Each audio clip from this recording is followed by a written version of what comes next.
আমি ওমরের নামে আল্লাহর কাছে নালিশ করব। কি নালিশ করবে? যে ওমরের আমলে আমি না খেয়ে আছি, আমার সন্তান না খেয়ে আছে। কথা বুঝতে পারছেন?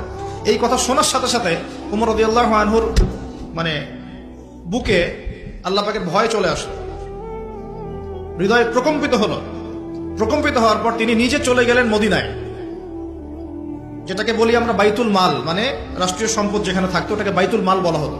সেখান থেকে একটা আটার বস্তা নিজের কাঁধে উঠিয়েছেন, উঠিয়ে নিজে পায়ে হেঁটে ওই মহিলার বাসায় যাচ্ছেন। তার পাশে থাকা একজন সাহাবী, তিনি বলছেন, তার নাম আসলাম রাদিয়াল্লাহু আনহু, তিনি বলছেন যে ইয়া আমিরুল মুমিনিন, হে আমিরুল মুমিনিন, আমাকে দিন, আনা আহমিলুক, আমি এটাকে বহন করে নিয়ে যাই। আপনি চলেন, সাথে সমস্যা নেই, আমি বহন করে নিয়ে যাই অ্যাটলিস্ট। তখন ওমর রাদিয়াল্লাহু আনহু বলছেন, দিলের কান দিয়ে শোনেন কথাগুলো, ওমর রাদিয়াল্লাহু আনহু বলছেন, হাল আনতা তাহমিলু উযরি ইয়াউমাল কিয়ামা, তুমি কি কিয়ামতের মাঠে আমার পাপের বোঝা বহন করবে? সুবহানাল্লাহ, চিন্তা করে দেখ। নিজের হাতে গেলেন, রান্না করে খাওয়ালেন, তারপরে বললেন আগামীকাল তুমি আমিরুল মুমিনিনের দরবারে এসো, সেখানে আমাকে পাবে। এই হলো ওমর রাদিয়াল্লাহু আনহুর খেলাফত। একদিন তিনি তার যে উট, এটাকে পরিষ্কার করছেন।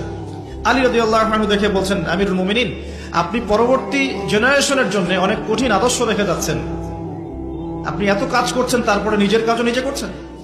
তখন ওমর রাদিয়াল্লাহু আনহু বলছেন, ওয়ালা তালুমুনি